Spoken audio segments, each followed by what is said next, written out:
Tidak ada kejahatan yang sempurna. Selamat datang di channel Ninja Sasak. Channel yang akan menampilkan seputar dunia kriminal secara lebih nyata, real, apa adanya dan tanpa rekayasa.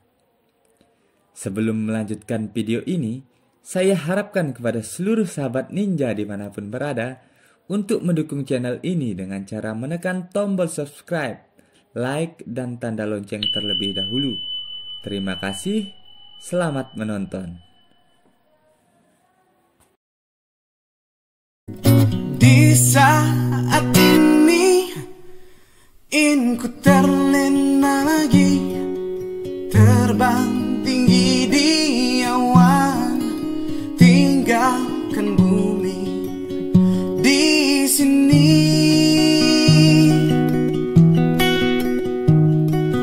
Di saat ini ingin ku mencipta lagi, kan ku tuliskan lagu sambil ku kenal wajahmu.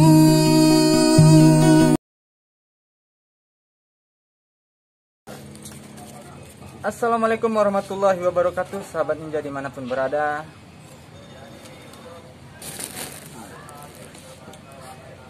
Semoga situasi Kamtibmas di wilayah sahabat ninja selalu dalam keadaan aman terkendali.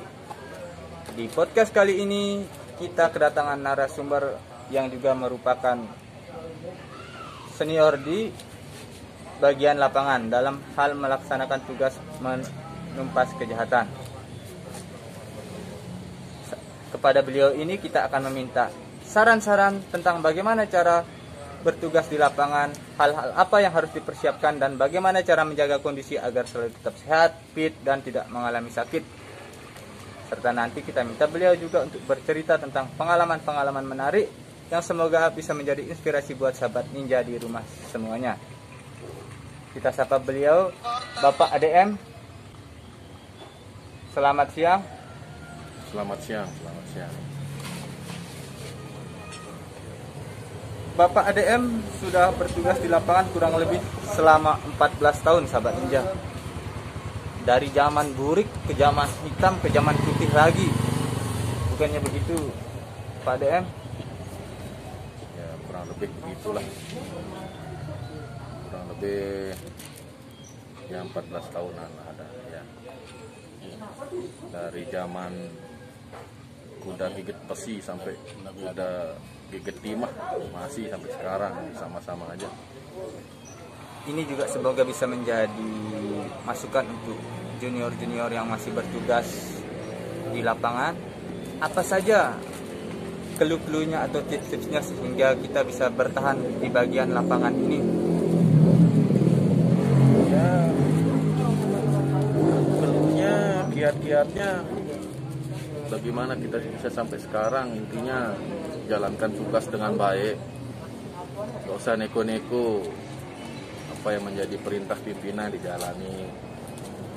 Kalaupun memang ada masalah, kita bicarakan dengan satu tim, teman-teman. Kalau memang ada usul saran yang bagus, ya itu yang kita ambil. Kalau memang masalahnya tidak bisa kita selesaikan di antara tim, baru kita ke jenjang yang lebih atas. Gitu aja sih kira-kira. Intinya berarti kebersamaan ya kan, Daya? Ya, komunikasi intinya.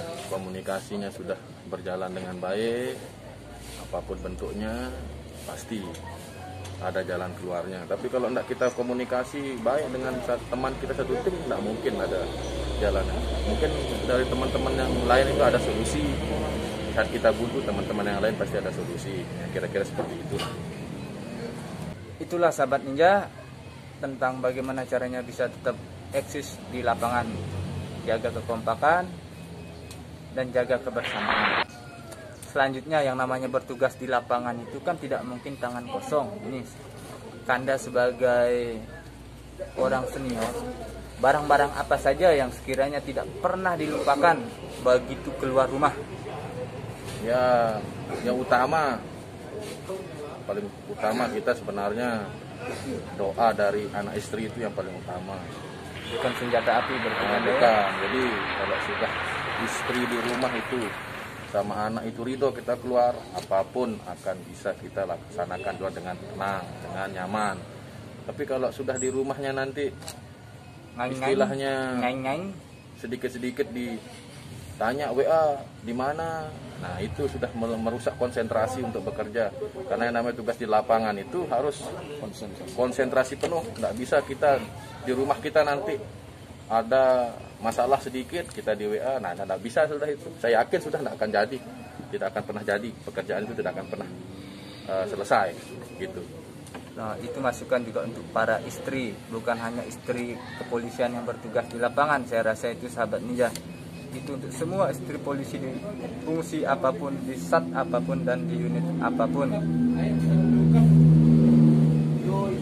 Selanjutnya,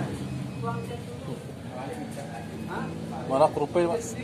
Kanda kan sudah bergelut di dunia lapangan ini kurang lebih selama belasan tahun, sekitar 14 tahun.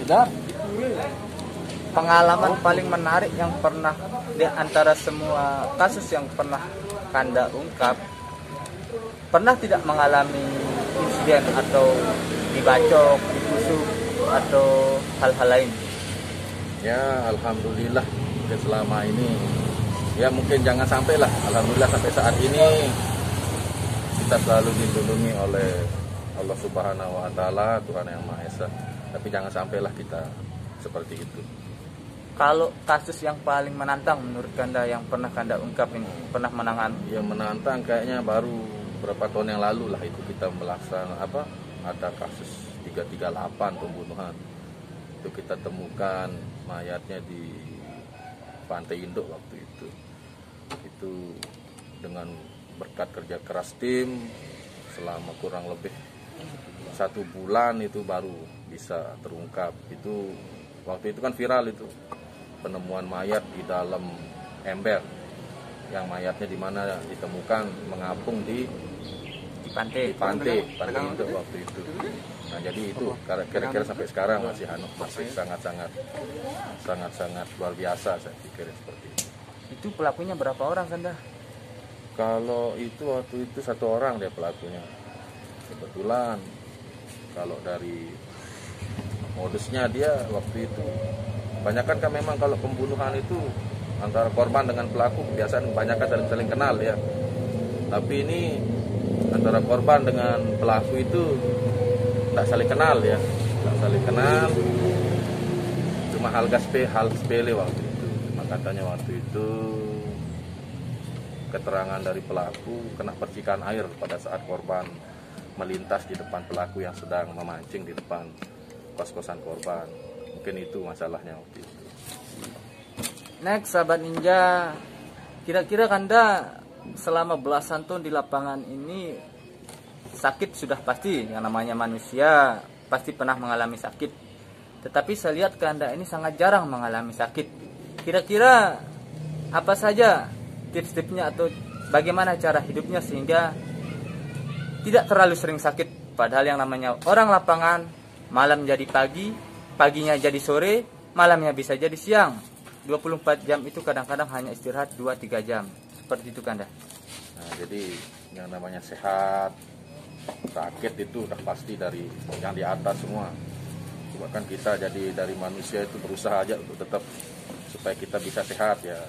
Karena kita ini keluar malam, kerjanya malam, seperti tadi dibilang, pagi jadi malam, malam jadi pagi. Saatnya orang istirahat, kita kerja. Saatnya orang kerja, kita istirahat. Intinya sebenarnya jangan lupa isi perut. Kalau kita keluar malam, jangan lupa makan. Yang utama, banyak konsumsi air putih. Ya itu yang bagus itu. Mungkin kurang lebih seperti itu aja. Karena intinya sebenarnya yang sehat itu dari atas semua. Kalau kita masih diberikan kesehatan sampai sekarang ya, berarti Tuhan masih sayang sama kita. Ini kan saya pernah dengar ini Kanda, ada pepatah mengatakan tim buruh sergap atau polisi yang bertugas di bagian buruh sergap itu dilarang mandi pagi. Benar apa tidak filosofi seperti itu? Kalau itu saya rasa benar itu. Karena kenapa, kita kan begadang malam ini, nggak tidur, pulang badan panas. Pada saat badan panas tuh nggak bisa lagi kita langsung langsung sentuh badan kita dengan air, tidak boleh itu. Kalau memang dari segi kesehatan memang benar itu. Kalau saya lihat, karena banyak kejadian yang kita lihat, rekan-rekan kita yang sudah mendahului, rekan-rekan lapangan, itu kebanyakan seperti itu. Begadang, pulang dari lapangan, mungkin malamnya namanya nyanggong, nanti pulang, tiba-tiba sampai rumah, langsung siram badan pakai air dingin. Nah, pada saat itu langsung ditemukan sudah meninggal di dalam kamar. Nah itu memang sangat kita hindari, tidak boleh. Minimal kita istirahat dulu beberapa jam, baru berani kita mandi gitu. Itu aja.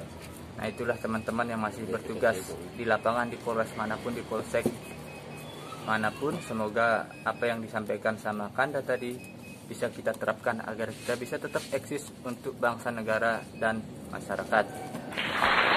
Selanjutnya Kanda, dalam bertugas di lapangan tentunya yang namanya penangkapan tidak semuanya berhasil. Pasti. Tetapi kadang kita sering mengalami kegagalan. Saat mengalami kegagalan itu kita langsung putus asa, ngedrop biasanya. Kira-kira bagaimana caranya biar mental kita cepat kembali pulih untuk bertugas kembali atas kegagalan yang kita alami tersebut? Terima kasih Kanda. Memang kegagalan itu kan bagian dari keberhasilan yang tertunda. Gitu. Jadi yang namanya mau dapat nangkep apa enggak itu kan tergantung rezeki lagi. Kalau kita sudah berusaha tapi Tuhan belum mengizinkan, ya enggak akan bisa. Tapi pada saat kita santai-santai mungkin tiba-tiba Tuhan mengizinkan kita dapat, ya itulah rezeki kita di sana. Intinya sekarang segala sesuatunya kita balikkan ke diri kita. Apa yang kita lakukan itu atas restu Tuhan semua. Kalau sudah Tuhan merestui, kita akan dapat, pasti akan dapat sampai kapanpun. Sampai lubang semut kita cari, kalaupun memang Tuhan sudah bilang dapat, ya pasti dapat. Itu aja sih intinya. Terima kasih Kanda atas saran-sarannya. Pertanyaan wajib yang saya sampaikan kepada siapapun narasumbernya di channel Ninja Sasak ini. Kira-kira apa saran Kanda ini untuk para pelaku kejahatan yang belum tertangkap maupun yang masih aktif dalam berbuat kejahatan ini Kanda, untuk para pelaku ini? Kalau yang belum ketangkap, ya jaga-jaga dirilah, karena kita pasti seperti motonya Ninja Sasak, pasti kita ninjakan pada waktunya kan. Seperti motonya Ninja Sasak, pasti kita ninjakan pada waktunya kan. Tentunya kalau pelaku yang ya mungkin belum ketahuan sama polisi, masih main kucing-kucingan, ya hati-hatilah. Ya polisi banyak cara untuk menumpas kejahatan itu gitu loh. Banyak yang kita lakukan. Kalau bisa ada pelaku kejahatan yang menonton channel ini, segeralah serahkan diri ke polsek atau polres terdekat. Ya kalau ada seperti itu ya senang kita. Ya kalau ada seperti itu ya senang kita.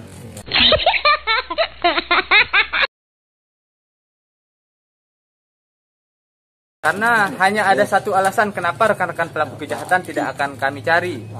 Apabila rekan-rekan pelaku kejahatan ini sudah meninggal dunia. Kalau selama rekan-rekan pelaku kejahatan masih hidup, mau di lubang semut, tetap akan kami cari seperti itu. Itulah sahabat ninja semuanya, bincang-bincang singkat kita dengan Kanda ADM.